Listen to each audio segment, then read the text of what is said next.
चुनावी बिगुल बज चुकी है। प्रियंका गांधी की सियासी लॉन्चिंग की घड़ी भी आ चुकी है। आज हम इसी पे विस्तार से बात करेंगे वक्त की आवाज इंडिया शो में। जी हाँ, स्वागत है आपका वक्त की आवाज इंडिया शो में। मैं हूं आपके साथ खुशी गोस्वामी। प्रियंका गांधी की सियासी लॉन्चिंग की घड़ी आ चुकी है।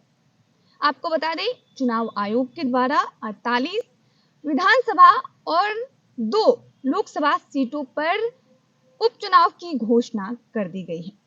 वहीं आपको ये भी बता दें कि 47 विधानसभा और 1 लोकसभा सीटों पर वोटिंग 13 नवंबर को होगी और 1 लोकसभा और 1 विधानसभा सीटों पर वोटिंग आपको बता दें कि 20 नवंबर को की जाएगी और सभी के नतीजे 23 नवंबर तक आ जाएंगे।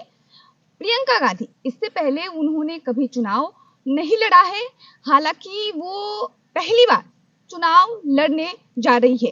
कांग्रेस के द्वारा ये घोषणा कर दिया गया है। आपको ये भी बता दें कि अभी तक प्रियंका गांधी सिर्फ स्टार प्रचारक और चुनावी रणनीतिकार रही हैं और अब वो चुनाव लड़ने जा रही हैं वायनाड से। कांग्रेस के द्वारा ये घोषणा कर दिया गया है, वायनाड से वो चुनाव लड़ेंगी और कांग्रेस जोरों शोरों से वायनाड में चुनाव की तैयारी में जुटी हुई है और प्रियंका गांधी भी तैयार है चुनाव लड़ने के लिए। अब चुनाव लड़ने के बाद पता चलेगा कि कांग्रेस की जो रणनीति है वो कितनी कामयाब होती है, वो कितनी असरदार साबित हो पाती है। हालांकि आपको ये भी बता दें कि प्रियंका गांधी जो है गांधी परिवार के जो राजनीति में एंट्री करने जा रही हैं वो 10वीं सदस्य बन गई हैं। केरल की वायनाड लोकसभा सीट से कांग्रेस ने पार्टी की राष्ट्रीय महासचिव प्रियंका गांधी को टिकट दिया है। यह प्रियंका गांधी का पहला लोकसभा चुनाव होगा। चुनाव आयोग ने 15 अक्टूबर की दोपहर को 13 राज्यों की 47 विधानसभा और लोकसभा की 2 सीटों पर उपचुनाव की घोषणा की थी। इनमें केरल की वायनाड और महाराष्ट्र की नांदेड़ लोकसभा सीट शामिल है। लोकसभा चुनाव 2024 में राहुल ने वायनाड और यूपी की रायबरेली लोकसभा सीट से जीत हासिल की थी। उन्होंने गांधी परिवार की पारंपरिक रायबरेली सीट को चुना था और वायनाड छोड़ी थी। केरल की 2 विधानसभा सीटों पर भी उपचुनाव है। पार्टी ने दोनों सीटों पर भी उम्मीदवार का ऐलान कर दिया है। वहीं आपको बता दें, 17 जून को वायनाड सीट छोड़ते वक्त राहुल ने कहा था, वायनाड और रायबरेली से मेरा भावनात्मक रिश्ता है। मैं पिछले 5 साल से वायनाड से सांसद था। मैं लोगों को उनके प्यार और समर्थन के लिए धन्यवाद देता हूँ।